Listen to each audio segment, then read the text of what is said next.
All right, so I guess recording a video here today. Today I'm joined by members of the Crew of the Fancy.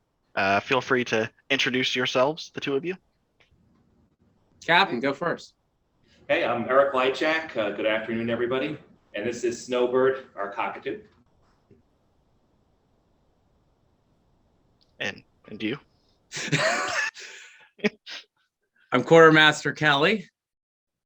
Yep. This is my favorite cup. There we go. All right, so the reason why I've gathered you all here today is I have a list of questions I would like to ask the Crew of the Fancy. I'll just go ahead and start off with the first one. Feel free for either of you to chime in, answer however you see fit. So, first off, in your TLDR description, what does the Crew of the Fancy do? Straightforward. Erik, you want to go? Well, why don't you start off since you have a little bit more experience with it, and then I'll add to it if that's okay. Well, what we started off doing was general teaching Pennsylvanians about their pirate history. Pennsylvania's got a very long history with piracy. It's the reason William Penn came back, because Governor Markham was accused of, well, he wasn't just accused, he very rightly was complacent with various pirates that came through, including the Crew of the Fancy. His own daughter married one of the members of the crew. And we're trying to show more of the actual history, not the Hollywood version. Right. But over time, we've been getting restless and been wanting to do a lot more with schools and things like that, more historic sites. And that's where our captain's on board on this. Okay. Right. So, I started, what am I, 36 now? And I started in living history, I'd say around the age of 12 or 13. When I was younger, I had a horse, so I was interested in dragoon stuff a little bit. But the music was probably the thing that got to me, I was interested in the most. So I started doing pipe and drum music and getting involved in music of the Baroque and classical eras, especially music of the harpsichord. And in college, I studied a lot of music from this time period, from the late 17th into the early 18th century. But when I found out pretty recently that I'm the descendant of Stede Bonnet, and some of my friends and my wife's friends were friendly with people that were interested in pirate and privateer recreation, I was thinking to myself, I need to help out and do this. But recently, past few years, we've been doing a lot of Revolutionary War events in Hudson Valley, New Jersey, Pennsylvania a little bit, New York City in particular, Connecticut. So the experience that I have, I want to help them out with getting more of these experiences at historic sites, to organize things, to publicize things, and to teach. And for me, not just, the history of the Revolution is interesting, and the history of the pirate period is interesting, but connecting both of them together is also very interesting too. How the politics of both of those times are similar today, and how even the politics of the time in the late 17th, early 18th century affected the time of Revolutionary War. Like the Jacobite rebellions had a lot to do with the piracy, and of course the first tune played by the Americans at the Battle of Concord is the White Cockade, which is the Jacobite tune. So most people don't really know that, but there's a great connection with all that. Yeah. Pretty cool. So, next question is going to be, how long has the crew been doing this as a whole? I'm not sure how long both of you have been in, the same amount of time, if you were both there when this thing started, but how long has the Crew of the Fancy been doing what it's been doing? I was starting to venture with the idea almost exactly 2 years ago. And originally, we were thinking about trying to do pretty much the whole era of piracy from the Elizabethan up through the War of 1812. Okay, so rather than sticking with a very specific year for the crew. And it was during the pandemic, and it was. And I'm guessing that was before you settled on the name Crew of the Fancy. Yes. Okay. I got very adventurous, but once I finally sat down, thought about it longer, I started getting some folks together, and our first official event was just a little over a year ago. Okay. Down in Philly. And it was just me that time. Cooking. And that's been that's really helped us take off. Is I love cooking and I love researching the food, and it's become something where people can. It's not just I'm not just standing there. This is a musket. No, I'm actually doing the work of the time period. People can smell it. And is it Buchan or is it Buchan? I've always wondered. Okay, that's what I was leaning towards. All right. And with that, though, you got to remember we're dealing with so many different languages thrown in. Right. I mean, being Pennsylvanian, we have the Pennsylvanian Dutch because the English didn't pronounce Deutsch correctly. There's people that have lived here their whole lives, and they think that the Amish are from the Netherlands, and it's like, no, they're German. That's why they speak German. I did not know. And Erik, have you been associated with the Crew of the Fancy the full 2 years, or are you a more recent addition? Very recent, I guess a couple of months, right? Yeah. Months, yeah. We've been trying to drag you in for a while. Yeah. At least I have. But it's it's been a couple of months for me. But it's sort of like now, I think we now know that we're going to be able to move forward with everything without too much restriction like we have in the past 2 years. It's been a rough 2 years for everybody. Yeah. People I know that are a little hesitant All walks of life. to go back, forward with everything the way we have been, because it's just been rocky, Right. Strange, not used to that, Mm-hmm. Really. So I'm not sure if this was necessarily already covered in the first question, but what are some aspirations the crew as a whole has going forward? Like, I'm not sure if you have an end goal, but like what would be the dream event, I suppose, that you want to work towards at some point? A beach and a ship. Okay. Yeah. Is it hard to get something set up for a beach event? Is that in itself difficult? Getting the beach, getting people interested in doing it, it's not that hard. It's getting the infrastructure put together. It's like a bunch of folks picking an island and getting a small rowboat, easy to do. Mm-hmm. What we're trying to do is make it a lot more of a public event. We want people to actually visit and have that living history, but in the wild, so to speak. I mean, what's wrong with doing a public beach? Well, we have restrictions on the public beach. Right, that's what I'm saying. Also, like, what's the we run into a lot through? more of like. I'm thinking of when my wife and I did wedding photos down in Cape May. We were dealing with the tourists, the regular tourists who just want to lay on the beach, the fishermen, and it becomes this: how do you block off a section of beach? So it's trying to find the right different historic sites that have beach access. Smith Island's great because it's a whole community where, we want to do this. We want to put on this big event. We are very interested. We want to join you. All right. So elephant in the room, DNA tested Bonnet descendant. I guess elaborate a little. How did you learn that fact, and how has it affected you since? So my great grandmother Audrey is from Barbados, and she's the surname's Tempro. But one of my relatives did a family tree, and Bonnet is in there. But when I went to Barbados when I was 13 with my mom and dad, we would talk to one of the historians about maybe Barbados' relationship during the Revolutionary War, because we were just getting into the Revolutionary War history. And Stede Bonnet died 50 years before then, right, or so. So I wasn't really interested in pirate stuff at that time, and they were like, well, I was though. Yeah, well, I didn't know you did.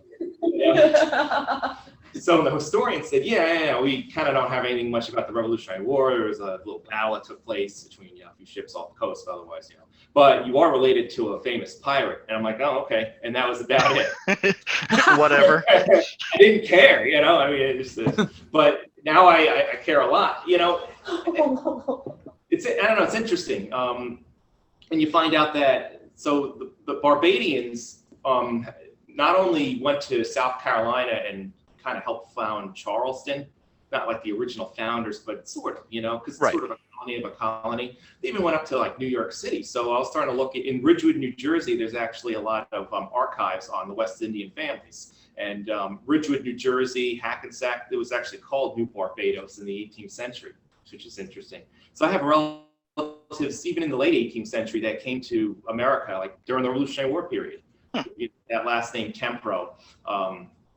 Lies is actually related to Martha Washington. Yeah. So Lawrence Cool. Washington, the older brother, married into the Clark family, and the Bonnet family is related to the Clark family from Barbados.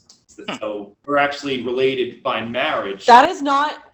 It's only by marriage. We're not redneck. Yeah. Like, well, look, just because my family is from the South, that means nothing.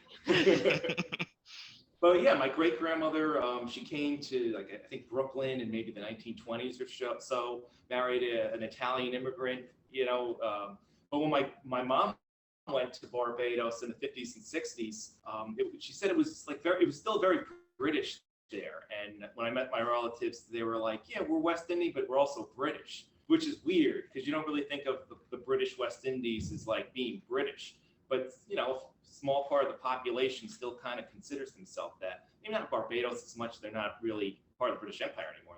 They're now their own independent country. But at least 20 years ago or so when I went down there, that certainly was the case. Yeah. But So- family so tree the- online, just Good. goes. It's pretty easy to see. It's And like the lineage, it was never really covered by your family. Like it never passed its way word of mouth down to the generations. Like it just kind of was forgotten at some point. Well, I mean, first of all, Stede Bonnet is, he's an associate of Blackbeard, but he's not Blackbeard. So if it was Right. Blackbeard, you probably know. The other thing is, there's not that Stede Bonnet is a bad guy, but he was, like he kind of seems like he might have been a little inept. He wasn't in the best light of all the pirates. So I don't. Yeah, I guess he's a little bit more famous here in Charleston. Yeah. But in New Jersey, New York, and My mom knew about him, and she's from Charleston. Yeah. Yeah. So it wasn't, I guess, that big of a deal. But it's a big deal because there's a TV show about him now, Right. Okay. So, and the actual Bonnet last name, like according to you, Donald, you were saying that I can talk. You were saying that the Bonnet last name has certainly died out by this point. The actual last name, like that last name is stopped by this point. The one I've been studying more has been the variations on the every last name. Okay. Gotcha. I think Bonnet still does exist. I think there is a Yeah. descendant named Bonnet that I saw. So I guess he's someone ninth, what we Ninth call it, generation. Cousin, cousin. Yeah, by some distant cousin. Yeah. Okay. Yeah, I wasn't sure. I can't say I've ever really looked into it myself. And I think he is from North or South Carolina, which makes a lot of sense. Yeah. But it's strange that I'm from up here. It's because my great grandmother, in the early 20th century, not much was going on in Barbados. So I think she there was nothing to do. So she just came here. Right. As like a teenager. I think she was like 16 or something like Okay. that. Yeah. So, within the crew of the Fancy, what are the two of you? What are your roles, and what does that see you doing with your group? Well, as quartermaster, my job is to basically make sure everybody has what they need. So whether it be if so-and-so needs new shoes, okay, let me figure out how you can get those shoes. If we're at an event and we don't have, let's say, we have a couple folks who are medical trained, but let's say they aren't there and somebody decides to face plant into a fire. Okay, am I going to treat a very quick burn injury that's not a problem, or am I the one pulling out my phone calling 911? Okay. Administratively, that extends into making sure that everybody's interests are taken care of. We try to make sure we don't have people coming into our group that for lack of a better term, creepers. Okay. A lot of my job is vetting people out to make sure that they're not going to cause conflict or possible harm toward other people. Right. Filter out the weirdos. Yep. We're all Okay. weirdos. Come on now. Yeah. And what is your role, Eric, and what does that entail? So I would say I'm more the public face of the group, and talk to other historic sites and other people that lead other units and other pirate crews in order to work together to set up events. Right now we're looking into getting the insurance, so I'm doing all that type of work as well. And of course to help Danny and anyone else with things that they need assistance with. And of course to any projects that we want to do, just even general ideas of things, like I want to do a Stede Bonnet impression. My wife wants to do. You want to talk about who you want to? I want to portray Anthony. Yeah. It's gonna be fun. So I guess that in, selling that and fitting that into what we do, and promotion. Why sites would want to have something like that, because it's a little odd. It's a little different. Well, I guess sitting in front of harps this on with this parrot's a little odd too, right? But you know what I mean? Yeah, it's like a typical, Civil War group where we're going to talk about the Union Army and we're going to come over. This is very specialized and very We got different. to reenact crime. Yeah, basically reenacting criminals and political dissidents and things. Yeah, and from my understanding, it's difficult getting a place to agree to a pirate event because they think cheesy up front. Now, I think there may be a stigma, but I think I'll talk a little on this because one of the reasons I brought Eric on board is it started. There's a historic site. I'm not going to drop their name, but back when I did World War II, I did a lot of stuff that was completely European, had no relation to the United States except in trade. That was it. And I did an impression there years ago. And when we started doing this, I figured I'd reach out to them. They have a beautiful tavern on site. They actually make some of their own alcohol on site. And I'm like, this would be great. I mean, pirates, rum, this is perfect. And I proposed the idea to them. They immediately shot it down. A few months later, I'm looking on the internet. They just had the event. I was asking if we could attend. And they have all these impressions that have no relation on the local area at all. No connection to anything, even on a stretch. And I'm just going, why'd you not allow us? And then a few months later, I contacted another site. And at that point, I kind of got a little snarky. I'm like, wait, you just blew me off right immediately. You didn't even look to see what we were discussing. I'm like, we're not reenacting Jack Sparrow. We are reenacting actual people that lived in the 1690s to 1720s. And this site in particular is interesting because that was actually their earliest European history was in the 1720s. I'm like, we don't even have to be pirates. We can just be just normal colonial people from this era. Right. And I think I scared them a little bit because, we'll talk. That's when, at that point, that's whenever I'm like, we need somebody who's a lot better at negotiation than me. I'm good at saying, hey, we don't want you in our unit, please leave. Eric's a lot better at, hi, historic site. You might not be interested, but at the end of this, I'm going to make sure you're interested. Yeah. It's that, and there's, I've been like, I have a fife and drum corps. Eliza and I perform music. We have a Revolutionary War groups. So there's a lot of places that we've been working with for 10, 15, even 20 years. I've been doing a parade with a couple of us for, I think, about 20, since I was in high school or early college. It's a long time. So we, developed a rapport with different groups. But I think in our culture, you have President's Day. So it's easy to, have someone dress up as George Washington and us to play Right. Washington's Health, right? But you have talk like a Pirate Day too, and people see it as like a joke, Mhm. It's not a joke. Well, that is, but piracy and everything is part of our culture and our history. So And, you know, like one example of what Danny and I are talking about is this place called the Thomas Hayne Cottage, where Thomas Hayne, after his house burnt down, when he was back in America, he lived there for a little bit. And the cottage is preserved in New Rochelle. But I think he had some experience in privateering.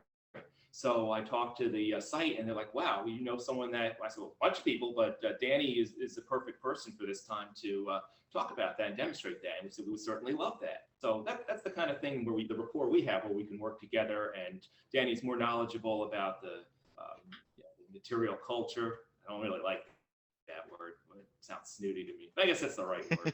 And of that time, all this stuff about the weaponry and the clothes and, all that stuff.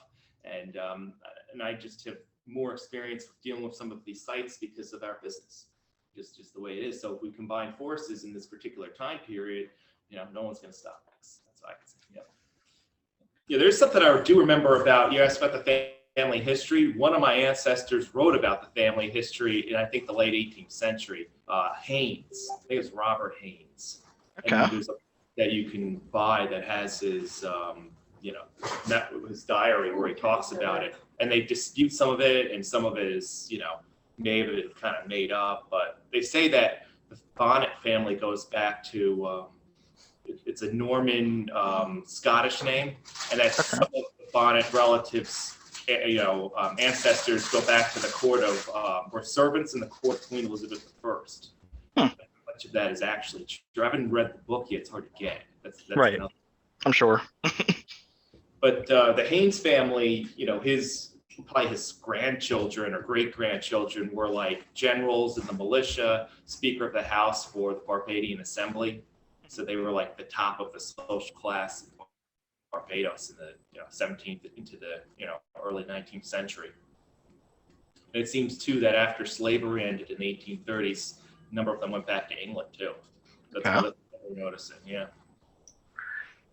All right. So next question here.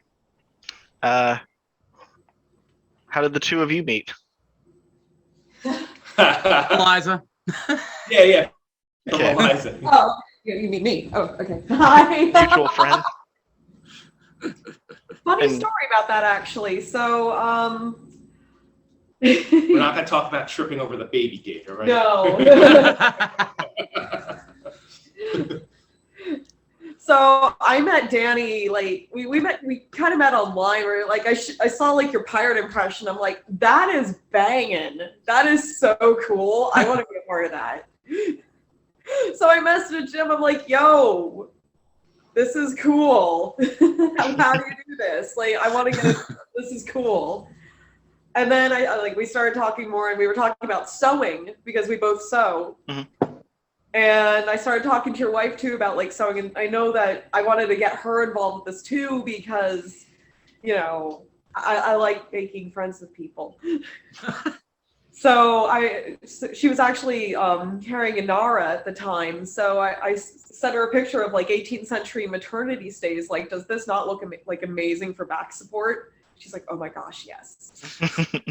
So we started talking about that, and then like a while later, we started like bringing back up the pirate stuff again. So Yeah. I'm like, okay, we're getting involved. We just found out that Erik is the direct descendant of Stede Bonnet. So this needs to be a new living history program like now. So that's kind of, I was the catalyst for this. Gotcha. All right. So next question is, do you have any tips for anyone who would be interested in getting into pirate living history? Not necessarily just the Crew of the Fancy, but just anywhere. Like, what would be your primary tips to someone who wants to dip their toes into this? When researching, do not Google pirate reenacting. Do not. Do not Google pirate anything. Google sailor. Yep. Google working class. Google time period in working class. Do not wear a corset with trousers because that just screams impractical. I mean, yes, I have managed to fight people in my stays and win, but that does not mean, actually I did that in a silk gown too, so like double points. But like on a ship, I don't think it's possible. On land, it totally is fair game, but on a ship, I kind of think it's a bad idea. I mean, if you really think about it, because you're like constantly moving on a ship. But anyway, It's very restricting. think about practicality over does this make my body look great? Practicality is everything. Yeah, that's a good one. Everything is supposed to be very utilitarian. These pants are comfy. Yeah. Yeah, I made myself my like trousers for my Bonnet impression, and they feel like pajamas. I love them. Right. I am never wearing stays again. Just kidding. I probably have to because it's for my other part of the job. Yeah, I agree with Danny too, to do something that's generic of the period. I mean, we don't want, like, you know, you go to a reenactment for Revolutionary War, got 5 George Washingtons popping up. We've seen at least 2 or 3. But you want to do something that's typical of the time period, and you enjoy it yourself. You enjoy researching the different items people used at that time and how they saw the world. You know, the religion and the politics, how money worked, all that type of stuff is good to look into. But yeah, it's important. And how you can educate other people too. I think it's very important. You know, it's for yourself, your own enjoyment. It's a hobby, but to help people, you know, school kids, so older people, whoever it may be, to understand about their own heritage by dressing as someone of that time period. And this is what you would, you know, most people, you would, if you were, you know, in the maritime period of like that, this is how you would look. This is what you would do. I think it's, right. You know. Gotcha. So I believe I have 1 or 2 more questions here. We've got, how can people contact the Crewe of the Fancy if they are interested in either joining or attending one of your presentations? Where's a good place to follow you? The Facebook page at the Crewe of the Fancy. We will. And that's Crewe with an E. Yes. And that is a page that they can follow. Will that update them on where events are going to be held if they were just simply interested in, you know, attending a presentation, not necessarily being part of the crew? Yes. And we got several of us on the messenger. So if we're doing something, guaranteed there's someone will there. Reply. Yeah. Okay. Yeah, the response time is like nothing. You know, we have a lot of people that are like, let's go, you know? Right. Which is unusual. Like a lot of groups are like, you have to wait a few days or longer, you know, but with us, like, we want to get this going with new people that are really interested. Good people is like now. So right. If you're interested, don't hesitate, and we won't either. Fair enough. And is there anything that I haven't necessarily covered with my questions? Any information that you would like there to be in this video for any viewers? Any topics I haven't covered about the Crewe of the Fancy? I'd say actually with piracy in general, late 17th century in general, early 18th century, a lot of people get scared of looking into the actual history and the economics. One of the things that really got me into it, I do wasteland stuff, I do cyberpunk stuff. Mm-hmm. That was, and then the pandemic kind of ruined the whole dystopian thing for me. Yeah, because we actually lived it. Yeah, but getting to when I started studying your heroes, the economy and the politics of the time, for lack of better comparison, it's like Cyberpunk 2077 except 1690. Of course you're not having the computers and stuff, but you've got corporations who are trying to figure out what a corporation actually is. Right. I was going to say some of them have actual armies, like the East India Company.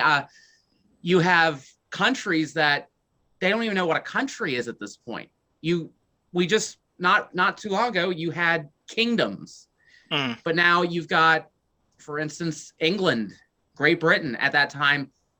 Wait, we're more than just a monarch with a bunch of land. We're actually a country. Well, what does a country do? What can the people of that country do? Mm-hmm. Is it okay if you buy stock? Is it okay to sell it if you know stuff in advance? All of this starts up right in this time period. And people always they'll talk about the Civil War era and stuff. It's like, yeah, it can be interesting, but this is right where what we think of as the modern world was founded. Mhm. Everything's there, and it's so exciting. I like it. I've never heard that comparison before, but it makes sense. I especially like all the Totally. The late 17th century, it is like the beginning of the modern world. Even in music, you hear that. Like you hear the music of Arcangelo Corelli, and all of a sudden harmony becomes like solidified as one, so going back to the late 17th century, that's where harmony has its like classical basis, becomes unified and becomes standardized in a certain way, which it wasn't before, with language too. Music's a big thing for me. That's why I bring it up. Right. To get away from the music snobs, the mixing of cultures. I mean, you had people from Ireland meeting people from Africa, Mm-hmm.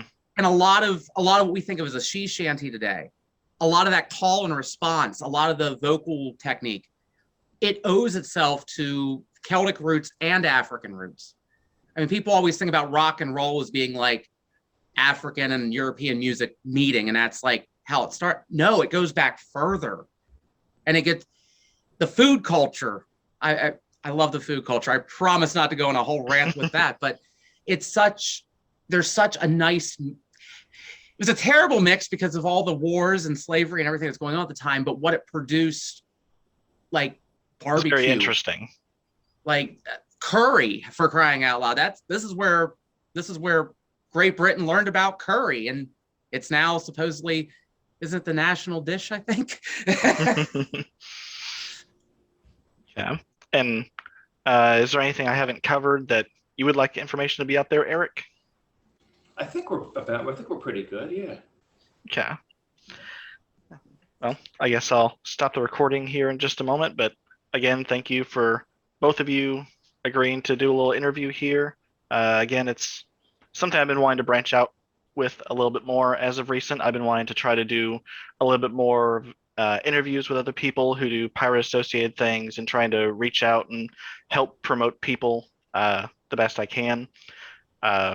That's one of the things that I feel like I'm capable of doing somewhat, is actually reach an audience. I'm like, what can I do with this? I'm like, yeah, I can do my own thing, but maybe I can use it to, push other people into,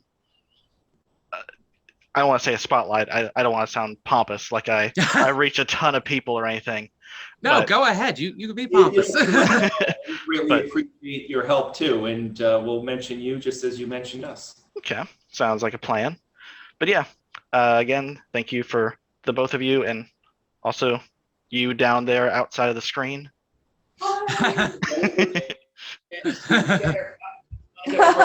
Too bad. And of course, the real captain of the fancy. All right, I'm gonna go ahead and end the recording here. All right. Thank you. Bye. Thank you.